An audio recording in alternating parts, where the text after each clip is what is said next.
What up, Wizards? It's Dev, SPMTG. We like it a magic, and today we got Bloomburrow Previews Day Monday, something like that. What is it, day 6, something like that? Who's counting at this point? We are coming around that hairpin, and we are approaching the back straight. Just a couple of more days worth of previews, but they haven't really slowed down. We got to look at like 25 cards from today, and there are some really good ones. But you know how this deal works. For every format all-star, there's a couple of format all-stars. So let's take a look at those real quick and kind of work our way up. That's how we like to do things. So let's open things up today with Rush Shield Rampager and Bushy Bodyguard. No jokes. No jokes about that name. Rush Shield Rampager over here. RSR is 4 mana, 3 and a green for a 4/4 Raccoon Warrior with Offspring 2. This creature can't be blocked by creatures with power 2 or less. You get yourself a little 4 mana 4/4. It's got an ability they haven't keyworded yet, but probably will one day. There's that card.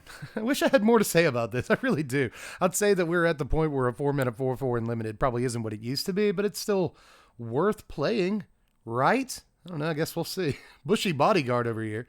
No jokes. It's 2 mana, 1 and a green for a 2/1 Squirrel Warrior with Offspring 2. When this creature enters, you may forage. If you do, put 2+1/+1 counters on it. Probably a little bit better in some ways, at least more interesting than Rush Shield Rampager, but this is just a solid limited 2-drop, and I'm okay with that. It's a solid limited 4-drop for what it's worth, but you probably can't forage twice on turn 4 in limited. Maybe you can. Maybe I'm just like a big dumb idiot about what you can actually do here, but it does seem like you draw this off the top of your library, then suddenly you get a couple of like relatively big guys on like the later turn of the game, and that could swing things in limited. So altogether, I like 2-drops that do stuff late. This guy's okay. Let's keep it pushing and look at Plated. It's not Plated, it's Pileated Provisioner. I keep wanting to call it Plated Provisioner. It's not what it is. But we also got Glide Dive Duo in here. Now, Provisioner is 5 mana, 4 and a white for a 3/4 bird scout with flying. And when it enters, you put a +1/+1 counter on target creature you control that doesn't already have flying. So, I don't know. That's kind of cute. Sucks you can't get a flying guy through for more damage, but at least it triggers Valiant. That's a thing this does in limited. But aside from that, you know, I could be more impressed by a Magic card, so let's move on to Glide Dive Duo. Give that a try. This is also 5 mana, 4 and a black for a 3/3 Bat Lizard with flying. 2 relevant creature types, sort of. When it enters, each opponent loses 2 life, and you gain 2 life. Not as cool as it kind of looks. I think a lot of people just really like cards that drain. I'm one of those people, but even this is a little too expensive for me, but I guess I might draft this from time to time. I wish it had Offspring. Why doesn't it have Offspring? Let's keep checking for good cards here. We got to look at Mind Spiral and Thornplate Intimidator next. Mind Spiral's pretty simple. It's just 5 mana, 4 and a blue. What's up with all the 5 mana cards? 4 and a blue for a sorcery. You can gift a tapped fish if you'd like to. Target player draws 3 cards. If the gift was promised, tap target creature an opponent controls, put a stun counter on it. Hey, just give them a creature to knock out one of their creatures for like a turn. I don't know, it doesn't seem great. But like, sometimes I guess even at sorcery speed, you'll take 5 mana to draw 3 in limited. There's definitely like decks that might actually kind of want this a little bit, and you get to draw the 3 cards no matter what.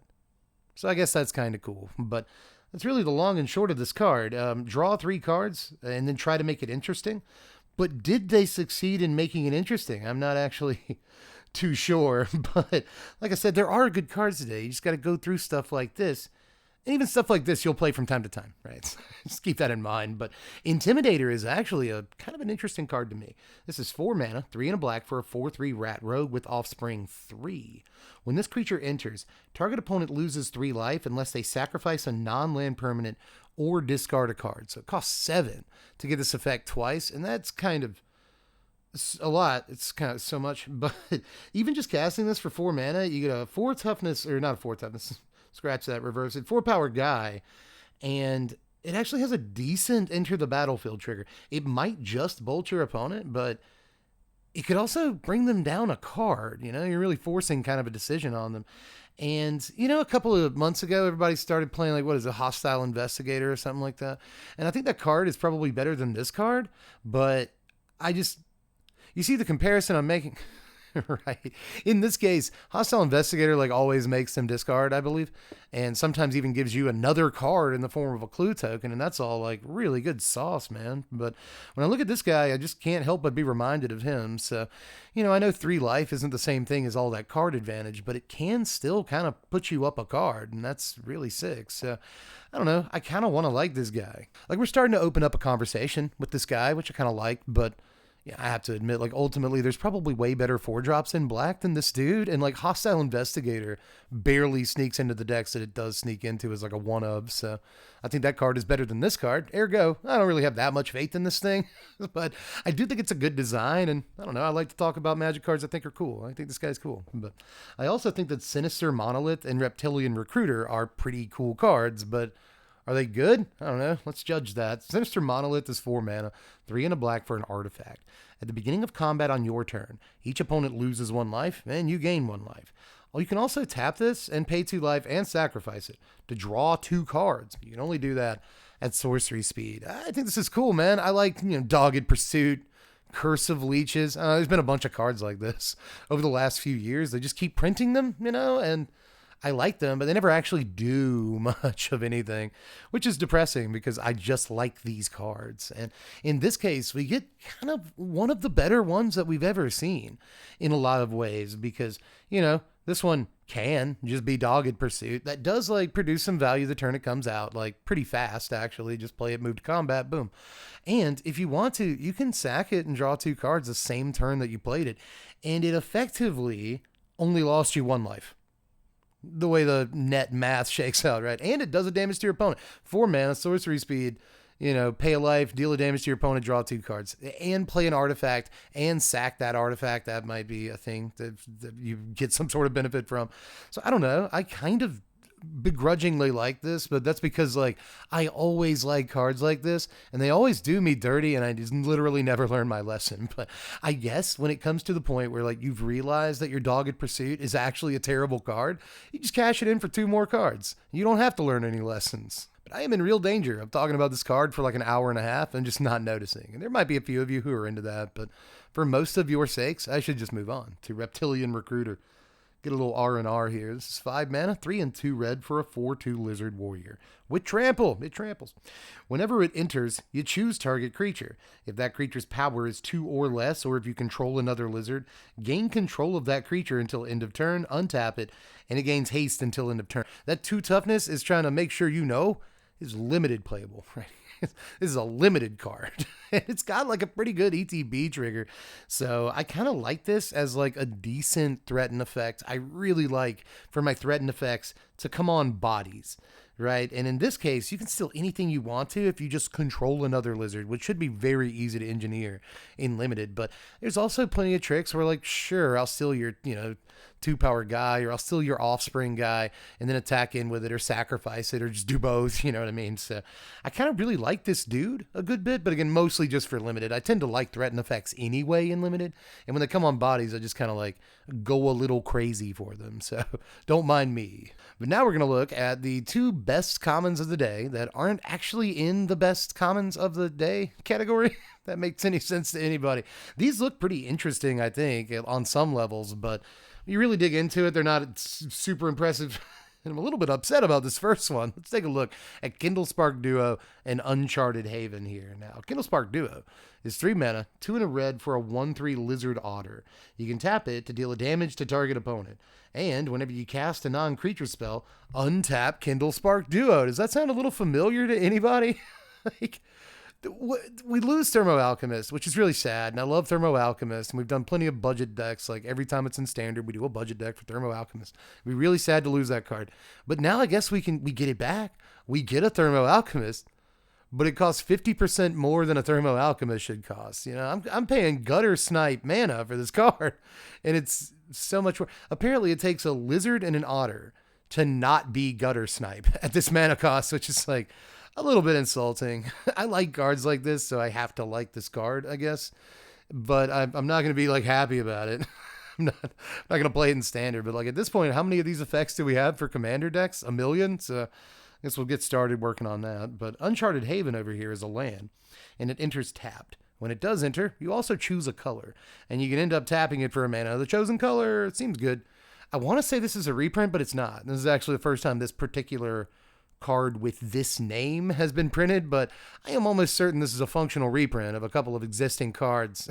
So it looks really good, but I'm not sure it actually is, I think in a lot of cases, I would rather just take a tap land that enters tapped and gives me 2 mana that I can choose from then play this. But now it's time for the actual best commons and uncommons of the day. I'm sure you're super ready, guys.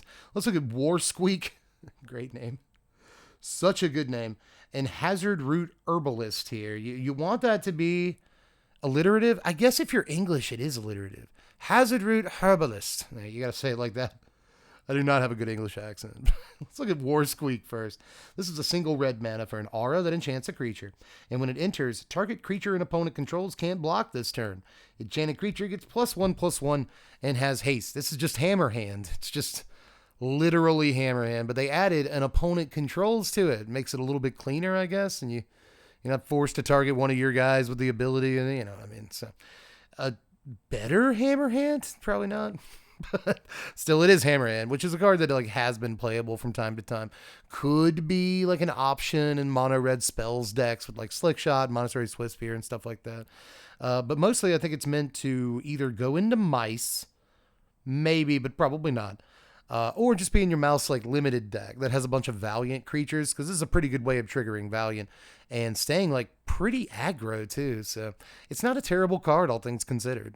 Like, believe it or not, we have seen Hammer Hand be playable in Standard before. Is it now in 2024? Probably not, but like, you know, stranger things have happened, including Hammer Hand seeing real constructed play. So let's move on to Hazard Root Herbalist. Are you even Hazard Root Herbalist? That's not, no person in the world sounds like that, Tev. Anyway, this is 3 mana, 2 and a green for a 1/4 Rabbit Druid. Whenever you attack, target creature you control gets +1/+0 till end of turn. If that creature is a token, it also gains Death Touch till end of turn. Throw it and Finn the Fang Bearer. I don't know.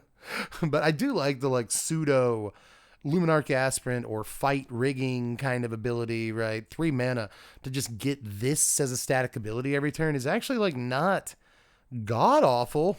You know, it's not the worst thing in the world. And like, you'll be making a bunch of tokens, you'll be making a bunch of offspring dudes at the very least, or 1 or 2 a game, right? So, you know, giving a small guy Death Touch is actually pretty sweet. So I don't hate this, which I guess is like the best praise I can give it. It's actually a pretty decent card, especially in the limited environment where it probably has a lot of stuff to do, you know, not just offspring tokens.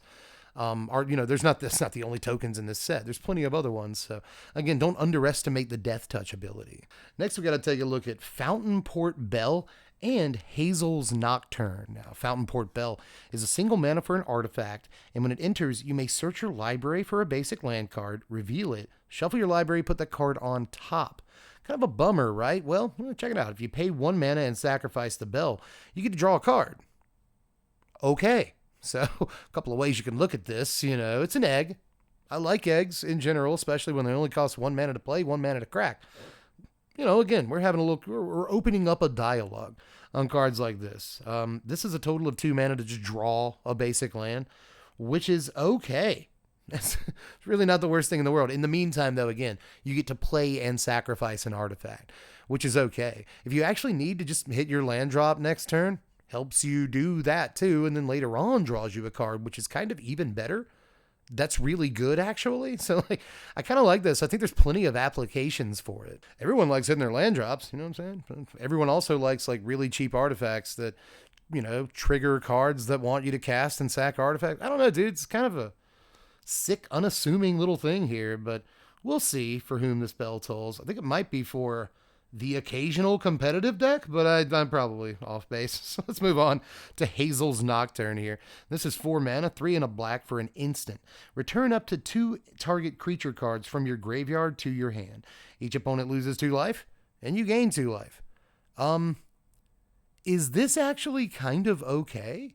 Normally, I feel like a spell like this would deal 2 damage to you, or you'd lose 2 life, right? But no, you also get a little burn off of it, a little drain, you know, and that seems kind of okay too. So I want to just dismiss this. Like, there's definitely a part of my brain, 70% of my brain or more even, that's like, no, this is 4 mana. Come on, you know. But oddly enough, we often see these like, you know, 4 mana draw 2s at instant speed in blue that have like some kind of weird upside, and like those end up seeing play. And even though this isn't literally draw 2 cards, it is often better than draw 2 cards. It's, get 2 of the most important cards in your deck that you built your whole deck around back from your graveyard. And that is actually very tempting, man. So I am close to calling this card okay. As a matter of fact, I think I effectively have done that multiple times in this analysis, so I should probably move on to attempt to salvage my reputation. When it comes to reviewing cards, it's basically shot at this point, but that's true. I do all right. We'll move on to Seasoned Waren Guard, though, as well as Patchwork Banner now. We'll get to Patchwork Banner, man. Seasoned Waren Guard is a single white mana for a 1/2 Rabbit Warrior. And when it attacks while you control a token, it gets +2/+0 till end of turn. Brothers and sisters, I want you to know that this is going to attack on turn 2 for 3 damage in most games of Standard Magic. It's not too hard to make that happen at all. Whether you, I think most commonly, you probably go like Novice Inspector on turn 2 after you played this on turn 1 and get attacking. But again, there's tons of other lines. Just that we've seen in this set, there are cards that produce tokens when they enter the battlefield and can be played as early as turn 2. So, you know, again, it's not just Novice Inspector. There are plenty of 2-drops that'll create a token for you, Resolute Reinforcements and stuff like that. But again, beyond that, there are plenty of 2-drops that'll get this card going. And then, like, you know, once you hit turn 3, turn 4, it's fairly easy to start making tokens. Now, of course, there will become a time where you peter out, and this can no longer, you peter Cottontail out, and you can no longer, you know, get this thing attacking for enough damage. But hopefully, your 1 mana 3 power guy was able to get through for like 6 or even 9 before, you know, the tide stopped. So I actually think that this is potentially very relevant, and it actually makes like a rabbit deck look a little bit scarier. And we've seen a few cards this set that are doing that. Rabbits is starting to look like just as strong as mice. What a weird sentence that is. But final uncommon of the day so far, at least, is far and away my favorite of the day. And we've already looked at some pretty good ones in this little section here, but I kind of have higher hopes than I should probably have for Thoughtstalker Warlock. This is a card that I think is kind of unassuming, but is actually much, much better than it looks. This is 3 mana, 2 and a black for a 2/2 Lizard Warlock with Menace. And when it enters, choose target opponent. If they lost life this turn, they reveal their hand. You choose a non-land card from it, and they discard that card. Otherwise, they just discard a card. So regardless of whether or not they lost life this turn, they are still going down a card. But if they lost life, then this just takes the Sunfall or the Sheldred or the Atraxa or like whatever it is that you're worried about, right, on the next turn. It takes the removal spell. And I feel like it's pretty easy to, you know, engineer a situation without it being too Christmas land, that you can get this going on turn 3 pretty easily. Probably the most simple way is just to turn 2 Deep Cavern Bat, take the removal spell out of their hand. On turn 2, you can fly through for a damage. Look at that. They lost life. Second main, play this guy. They lose another card of your choice. So it just seems like that into decent 4-drop play into Aclazotz. So that's probably going to win a lot of games over the course of the standard. And of course, if you don't get this on 3, you might get Liliana. Like, your opponent is going to be forced to go down a card on turn 3. And like between this, Deep Cavern Bat, Liliana, Aclazotz, we just saw the black class the other day that makes them discard cards and cares about them having fewer cards in their hand. We are cooking discard right now, dude. I like what apparently looks like a better Biting Palm Ninja in a lot of ways, but like they shifted it to down to uncommon or whatever. But I actually think this is, again, literally a better Biting Palm Ninja, which didn't see a whole lot of play, but this, again, looks like we're actually getting somewhere. I don't love 3 mana 2/2s, but when they make my opponent go down a card, they start looking a whole lot better. Again, this could be unassuming, but I think it's definitely the best uncommon of the day, and I don't have any questions as to that. You might, but I'm pretty secure. Now, I did not skip Patchwork Banner, so delete your comment. I just wanted to actually come around to this card last. I said we'd get to it, and I meant it. Because I do think if anyone has an argument with Thoughtstalker Warlock being... Is it supposed to be a reference to Thought Not Seer? Thoughtstalker Warlock, Thought Not Seer. Anyway, let me actually talk about the card we're talking about. Patchwork Banner is probably the one good counter to Warlock being the best card of the day. I think Warlock's best card of the day for standard play, in terms of the lower rarity cards at least. But, and honestly, maybe even in terms of the rares. But Patchwork Banner, on the other hand, is probably the best card of the day for commander play in general. Even if you're not like all in on a creature type, this could still be okay. If you have enough creatures of a type, then suddenly you get a rock and an anthem. And this is, a card that we've seen certain versions of a few times over the course of Magic history, but just having another one in a singleton format where you can really get that redundancy going is a pretty good thing. So I've seen a lot of Commander players who are kind of, markedly excited over this card today. And again, I cannot blame you. Basically anything with a creature type. Not anything, right? There are some decks that have a abundance of creature types. Like, does this go in elves? I don't know. They have a million, anthem effects already. So, there are some things you have to pick and choose. But a lot of creature type decks are going to definitely run this card. There's no question about that either. But now we have made it to the rares and mythics on the day, and there's actually a fair number of them, but I should start with one you probably already know. It's Fable Passage. Fable Passage is back. Have you read the card? Have you ever read this? Did you play against this card back when it was in Standard, and then it got reprinted a couple of times into Commander products and stuff like that? You've probably seen Fable Passage. It's just a strictly better Terramorphic Expanse, or those Evolving Wilds, those other cards like it. It's just better. It's basically those cards, but if you already have enough lands in play, the land you fetch comes into play untapped. So it's just a fetch land, which is typically very good, especially for mid-range decks and control decks for that matter. In Standard, especially ones that are looking to be like 3 colors or more. So this doesn't fill all of the holes that are left by the, 3-color tri-lands from New Capenna that are leaving the format. Those will be sorely missed, especially again by mid-range and control players. But this does certainly help, soften the blow of losing those cards, I guess, especially considering later on in the game, starting on your Sheldred turn or whatever it is, you can get an untapped land, and that actually feels really good compared to drawing a tapped Triome off the top of your library on turn 6, where you kind of really need that 5th land to play whatever it is you're doing. Sunfall most of the time. So yeah, Fable Passage is a monumentally important card to have access to in a format like Standard, where we don't always have a card like this, but now we do. And again, it doesn't fix everything, but it does really help 3-color decks, especially out a good bit. But let's go to the cards you don't already know exist and have played against like a whole bunch of times, no matter what format you play. Let's take a look first at a Mythic. Brand new Mythic, everybody. Get ready make sure your socks are on, and it is difficult to knock them off, because otherwise, this is going to do that. Let's take a look at Stormbreaker, everybody. I hyperbolized slightly there, but Stormbreaker is 4 mana, 3 and a red for a 1/4 Otter wizard with haste. Whenever you cast an instant or sorcery spell, create a token copy of Stormbreaker. Exile those copies at the beginning of the next end step. So one thing I think that some people are missing about this effect, and it's making them not really too excited about the card, is that it is exponential. So if you have one of these out and you cast an instant or sorcery, you get another copy of it. And then if you cast an instant or sorcery, there's 2 copies of it on the table whose abilities trigger, right? So you get 2 more. And if you somehow cast another instant or sorcery, you get 4 more. So that's pretty good. I think you're doing enough damage at that point. And then if you have any anthem effects, if you have any one of the things in this set that give, we just saw a 3 mana thing that gives, all your otters and a bunch of other creature types +1/+1.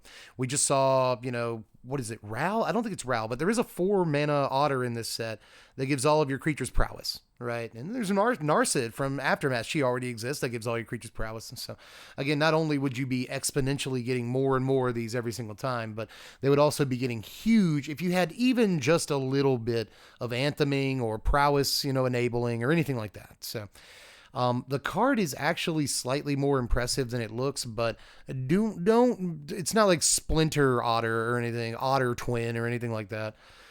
It is probably a fun and typical 4 mana red mythic. But, most of the time I think you're going to have to untap with this on the table to really do much of anything with it. And for that reason, I'm not super confident, but there's a lot of people that can untap with a Sheldred on the table. There's a lot of people that can untap with a Rafine on the table. And so, just a creature dying to removal is not a good enough argument. If your opponent can, or let's put it in terms of you. Let's make it seem like it's a good thing for you. If you untap with this on the table with 4 mana and 3 spells in your hand, right? Then you don't win the game, It's not necessarily that simple, but you are able to do a lot of things that your opponent is going to have a hard time dealing with, at least for that one turn. So I do think this is a potentially decent Magic card, but altogether, I think that if you're paying 4 mana in red in Standard, you probably should have won the game, especially like if you're in aggro, if you're in a deck that wants to do the things that this card probably wants you to do, if you're in blue-red spells or something like that, then I just think that you're probably streamlined to the point where you're not playing 4-drops at all, much less this thing. So, it doesn't really bode well for its chances in Standard, but let's get up to shenanigans, I guess, in other formats, in Commander at the very least. Probably can do some dumb stuff that will end up on Shuffle Up and Play or something. So, fun card at the very least, but probably not destined for too much actual success in 60 card formats. But let's hope I'm wrong. With every single Otter that I've said doesn't look actually that great in the set, I really hope I'm wrong. I want to put that on the record. But let's look at my personal favorite card of the day. But I can't call it the best card of the day. That would be wrong. So let's look at Lunar Convocation next. This is 2 mana, a black and a white for an enchantment. So you might have guessed it was going to be my favorite card of the day. At the beginning of your end step, if you gained life this turn, each opponent loses 1 life. At the beginning of your end step, if you both gained and lost life this turn, create a 1/1 black bat creature token with flying. You can also pay 1 and a black and pay 2 life to draw yourself a card. So a 1 damage ping on the first ability, and then it makes bats on the second ability, and then it draws cards on the third ability. So I think that this may seem like really self-absorbed, but there's parts of me that think that somebody at Wizards got together with somebody else and was like, what cards would Dev like? It's like, it really feels targeted in some ways. This card is ridiculous. I know that it's not actually that good. I'm fully aware of that. I also, and I get a card like this, I get like 5 cards like this, to be more realistic, every preview season. I don't care if this card is bad.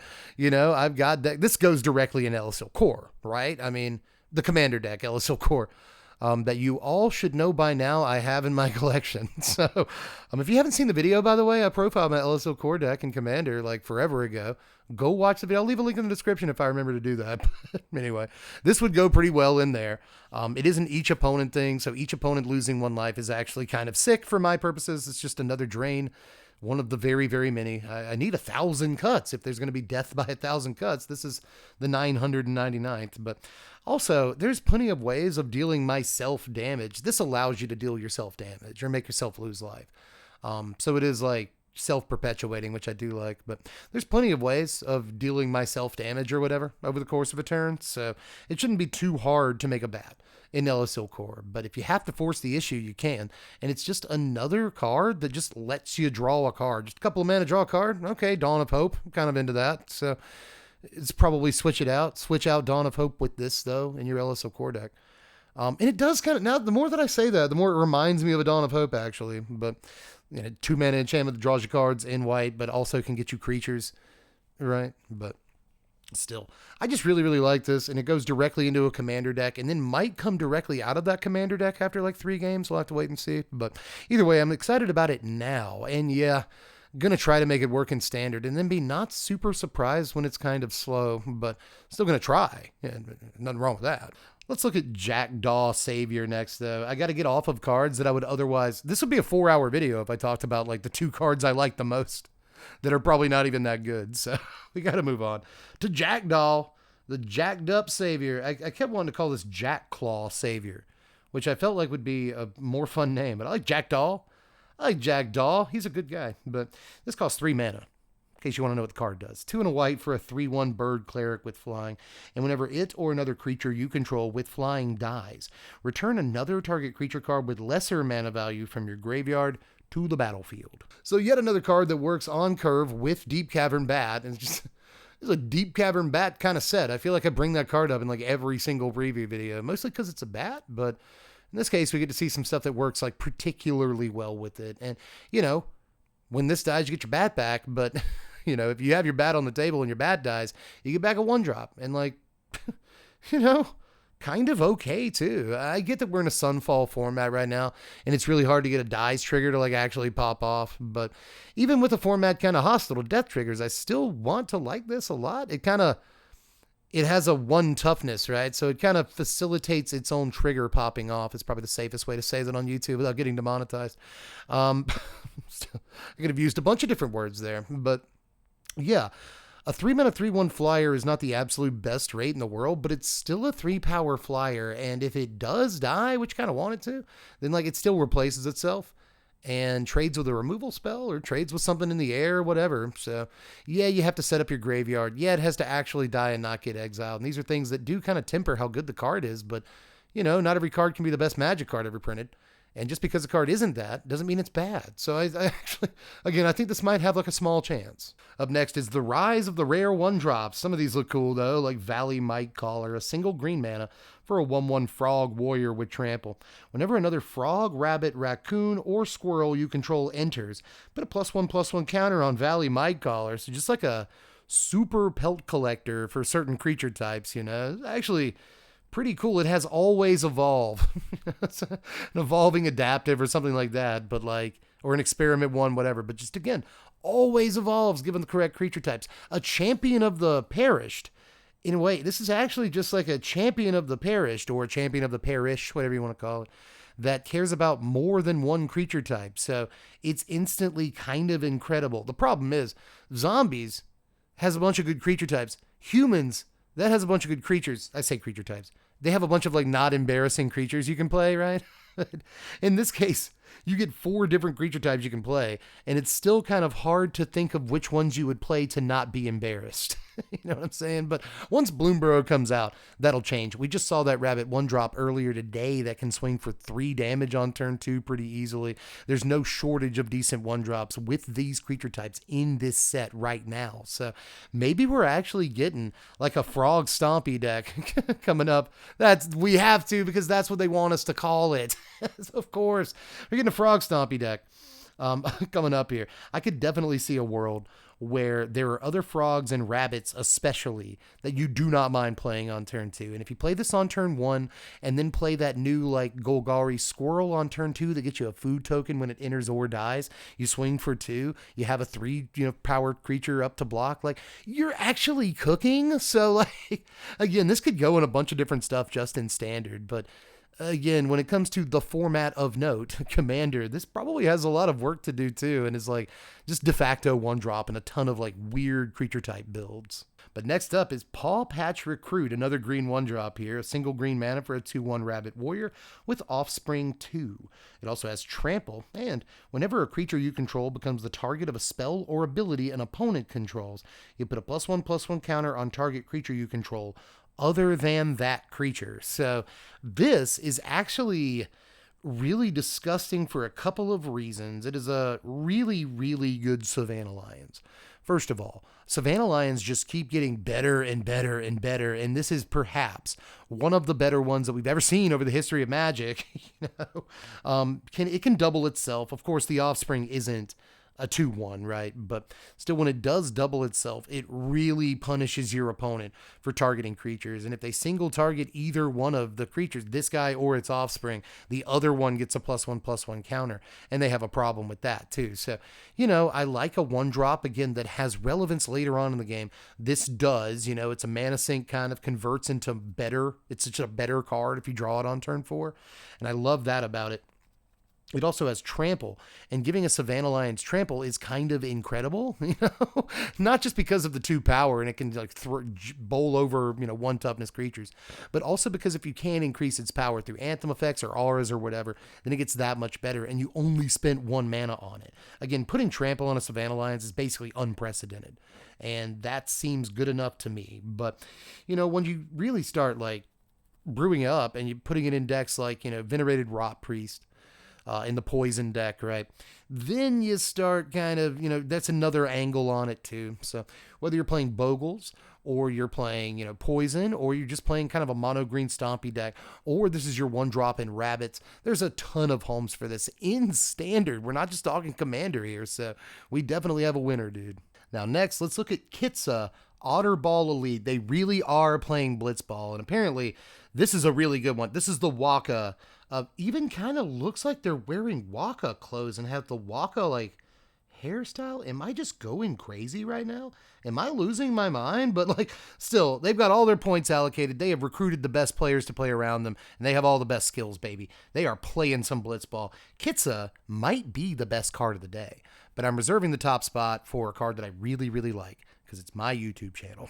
Kitah, it's 2 mana, 1 and a blue for a 1/3 legendary Otter wizard with vigilance. It also has prowess. You can tap it to draw a card and then discard a card. But you can also pay 2 mana and tap it and copy an instant or sorcery spell that you control. You may choose new targets for the copy. Activate only if Kitah's power is 3 or greater. Now, we could be looking at the best merfolk looter that's ever been printed in the history of Magic the Gathering, but I do think that Rona really gives it a run for its money, right? Rona is really good in the decks that it's good in because it's a legend. It's good in legendary decks with Relica of Legends. You know, it just untaps a bunch of times, makes a bunch of mana, or draws a bunch of cards. And we've seen Rona be part of combo engines here recently in Standard, or just be an amazing card for finding what you need in like the Slogurk deck that took over these last few months. So yes, Rona is very good, probably better than this for very specific purposes. But when it comes to being like the best all around and still able to attack, like merfolk looter that we've ever seen, I think this might have a slight edge. Again, it all depends on what kind of deck you're building, but having a merfolk looter with vigilance and prowess is kind of nuts, considering they also gave it the full 3 points of toughness, which you don't always see on these. And, 2 keyword abilities on a 2 mana 1/3, and very relevant keyword abilities at that. Especially, vigilance is a little bit more relevant than it normally would be because it has a tap ability. 2 tap abilities. And later on in the game, being able to, copy a thing is nuts. Absolutely nuts. If you cast like a 1 mana thing, right? Now her power is 2. And then you cast a lightning strike. Well, her power is 3 at this point. So if you just had a total of 5 mana that turn, 1 mana thing, lightning strike, tap her, and pay the 2, then getting to lightning strike twice, especially later on in the game, is either a way to finish or just to like plow a hole through the opponent's defenses so you actually can get through. So I just like a lot about this. I think we might be using that, last ability on the card more than it looks like, because it looks like a 1 out of 5 games ability, but it might be a 1 out of 5 turns ability that this card is in play. So I don't know, dude. I like a lot about this. I think they juiced Merfolk Looter to the absolute highest degree for this one. It's like, what do you do after this to make Merfolk Looter better? So just a really, really good Magic card, I think. Great for specifically Otter decks, obviously, but good enough, and this is what I wanted out of this set, and I'm glad that we're getting it, good enough to not be relegated to specifically an Otter's deck. This could be in like the red-blue spells deck right alongside Monastery Swiftspear and Slickshot Show Off and feel right at home. But like I said, there's one more card to look at today, and I really like this thing, and I can't help myself. It's Rottenmouth Viper. 6 mana, 5 and a black for a 6/6 elemental snake. As an additional cost to cast this spell, you may sacrifice any number of non-land permanents. The spell costs 1 less to cast for each permanent sacrificed this way. Whenever Rottenmouth Viper enters or attacks, put a blight counter on it. Then, for each blight counter on it, each opponent loses 4 life unless that player sacrifices a non-land permanent or discards a card. Now, I want to temper some of my own excitement about this card, because when you start talking about casting it for 1 mana, you're not necessarily living in Christmas land, but I think in Standard it's going to be really difficult to cast this for 5 mana. And that was worth it to you, but this goes really well too with stuff like Novice Inspector, because not only can you sacrifice the Inspector, you can sacrifice Clue Token it gave you, and a bunch of other cards like Inspector will effectively give you multiple permanents to sacrifice to this, which I think could be a really good way to play Magic. There are going to be ways you can set up casting this on turn 3 in Standard like fairly easily, and that's pretty exciting. You can cast this on turn 3 and still have non-land permanents left over. And the earlier you get it out, the more it snowballs, right? Because you get this as an enter the battlefield trigger, but you also get this as an attacks trigger. You get an extra blight counter, right? So if it enters, that's bad for your opponent. They don't love that, but if it gets to attack ever, then you put another blight counter on it, and they have to do this twice for each blight counter on it at this point. They have to basically take 8 or come down on some board presence, or come down on some hand, So if it attacks even once, then it's basically triggered 3 times. If it gets to attack that second time, I think you might win the game. And again, I think it's fairly simple to cast this card on turn 3. I have a lot of things to say about this card, but in the end, I do have a little bit of skepticism, and I think it's healthy skepticism about a card like this, because, sacrificing that much board presence is bad.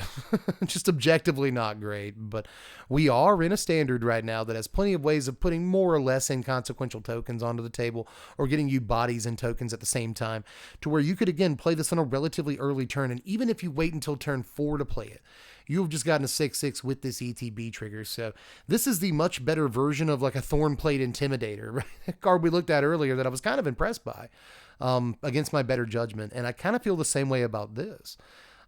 Facilitating this is pretty sweet. And we are in a standard where like Proliferate exists. So let your imagination run wild with this. This always gets a blight counter when it comes into play, no matter what, even if you paid the full 6 mana for it.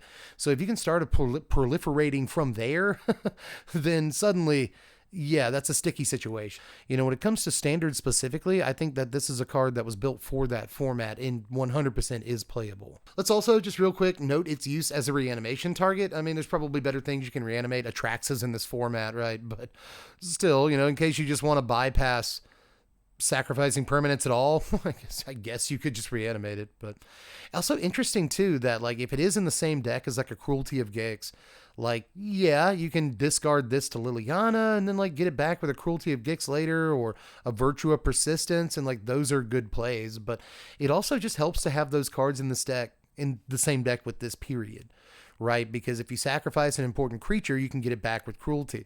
If you actually land this and then your opponent deals with it before it can attack, you can just play Cruelty and get it back and get that ETB trigger again. And like, I don't know, really press your opponent with this thing, I think, in multiple ways. So I just really like this. And again, I am in danger of talking for 2 hours about one Magic card. And maybe I should do a podcast where like I just do that. I have one card every week that I really want to single out from the new set and talk about it, but I can't really do that and feel good about it during preview videos. So now I just kind of want to know how you feel about it. Is this a good Magic card, or am I just way off base, as I occasionally am? It takes a real humble person. Humble bragging.